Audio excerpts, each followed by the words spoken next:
Every city has its shadows, alleys where the light doesn't reach, markets loud enough to swallow a scream.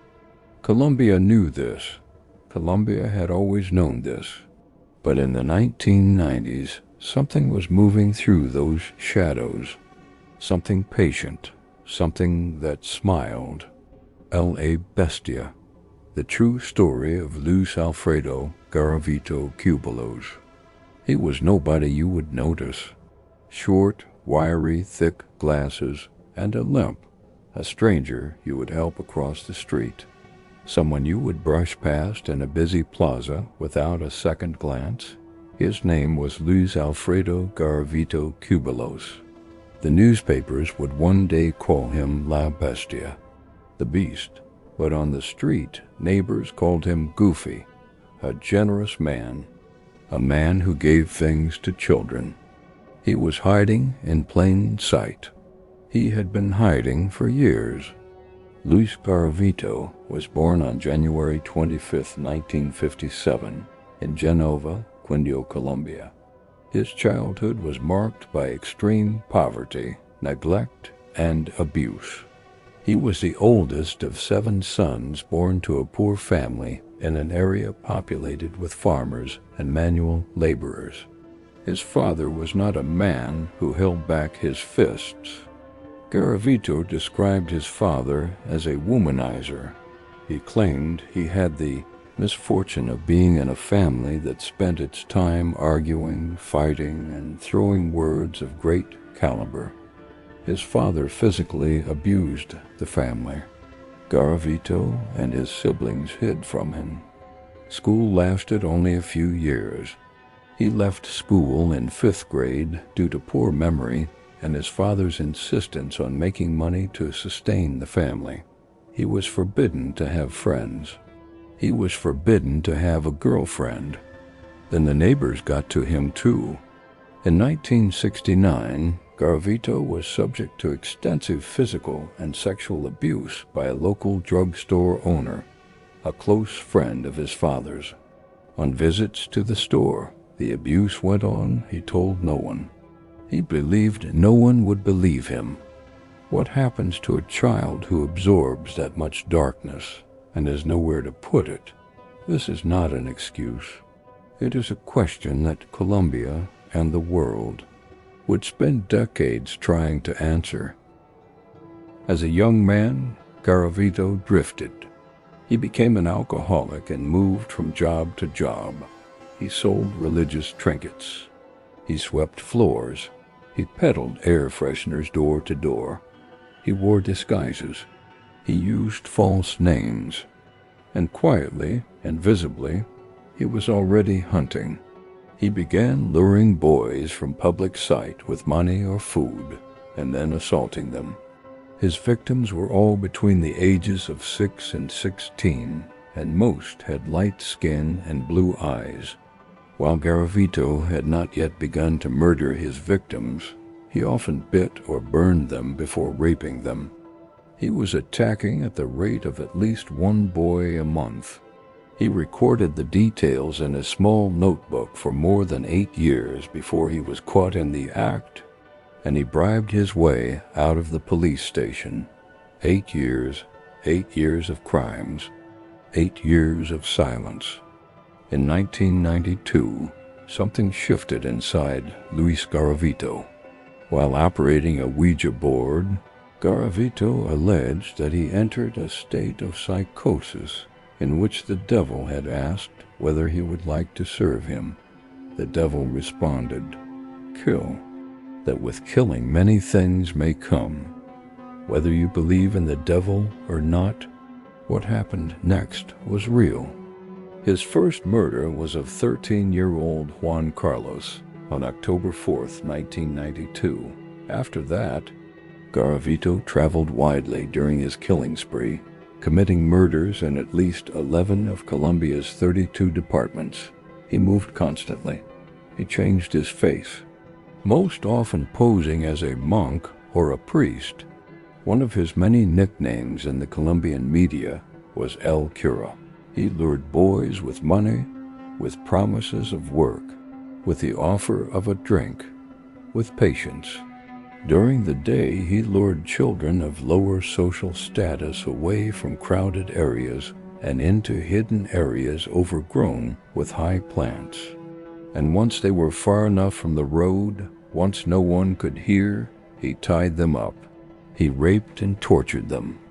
He was known to cut out a child's internal organs while the boy was still alive and then cut his throat. The mutilation often included cutting off the child's fingers and toes to cast blame on local satanic cults. Garavito was able to evade capture because he killed in isolated areas and chose children who would not be missed. In 1997, workers clearing a field near the city of Pereira made a discovery that stopped Colombia cold. The discovery of a graveyard containing the bodies of 36 boys near the city of Pereira prompted a nationwide manhunt. 3 boys, then 6, then more, all the same injuries, all the same age, all dumped, posed, discarded. Forensic experts noted the parallels. The same age group, the same torture scars, the same wounds.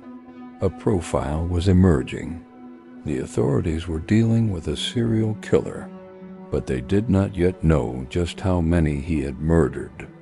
The problem was Colombia itself. Garavito further escaped detection because of a lack of coordinated efforts between police departments in different parts of the country. 60 cities, 11 departments. Every jurisdiction kept its own files. No one was connecting the dots because no one was looking at the whole map. The break came from something small. Police discovered a broken pair of glasses at one of the graves. They had an unusual prescription. The lenses led detectives to an optician and to a recent customer, Luis Garavito. But Garavito was already somewhere else. Already someone else. On April 22, 1999, he made a mistake. He was apprehended for the attempted rape of 12-year-old John Ivan Sabagal. He gave a false name. He always gave a false name. But this time the officers kept him. This time they looked closer. And in his belongings, investigators found a wealth of evidence. Detailed notes, personal belongings of the victims, and maps marking the locations of the bodies. For years, Garavito had documented his crimes by tickets, receipts, clothes, and identity cards of his victims, kept in a black cloth suitcase. He had kept souvenirs.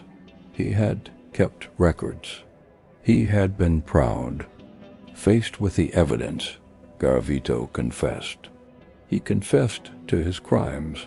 He was convicted of 138 murders, then 140, then 172. He led investigators to graves across the country. He drew maps. He remembered everything. Some authorities believe he may have killed as many as 400 boys. The court ruled that Garavito should serve sentences totaling 1,853 years and 9 days in prison, 1,900 years. But Colombian law had never seen a monster like this. Colombian law had no provision to impose a sentence longer than what Garavito received. Seen as a deficiency in the law caused by the failure to address the possibility of a serial killer in Colombian society. The maximum he could serve, 40 years, and because he cooperated, his sentence was reduced further to 22 years. The outrage was immediate. Protests were organized. Citizens demanded reforms in the justice system. The idea that the man who had destroyed so many lives would one day walk free was unthinkable. In 2006, a journalist named Puri sat across from Luis Garavito in prison. Colombia watched. The killer attempted to minimize his actions and expressed a desire to enter politics in order to help abused children. He wanted to help abused children. The man who had destroyed the childhoods of hundreds, who had erased children from the earth, wanted to campaign on their behalf. There are no words for what that is. There is only the face of a man who has never, not once, understood what he did. What does a country do with a wound this deep? In the aftermath of Garavito's conviction, Colombia made strides in improving its child protection policies and strengthening its criminal justice system. Educational programs teaching children about personal safety were implemented. Law enforcement agencies received enhanced training. The law has since increased the maximum penalty for such crimes to 60 years in prison. Reforms, policies, changes on paper. But the families of 193 confirmed victims do not live on paper. They live in houses where a bedroom has been untouched for 20 years. They live in the space between before and after. They live with a question that has no answer. Why, my child? On October 12, 2023, Luis Alfredo Garavito Cubillos died in a hospital in Valledupar, northern Colombia. No funeral, no mourning. Only the quiet death of a man who frightened a generation. His death brought no peace to the families of children who were lost. He died as he had lived, anonymously. Just another body in a Colombian city. Luis Garavito's story is not just a true crime story. It is a chilling illustration of how evil does not always come in monstrous form. Sometimes it walks in daylight. Sometimes it smiles. Sometimes it offers a helping hand. He used the chaos of a country in crisis to hide. He used the innocence of children to hunt. He chose children who would not be missed. And for 7 years, no one saw him. Luis Garavito killed a minimum of 193 children between 1992 and 1999. Some investigators believe the true number exceeds 400. Many victims were never identified. Their names were never known. This film is for them.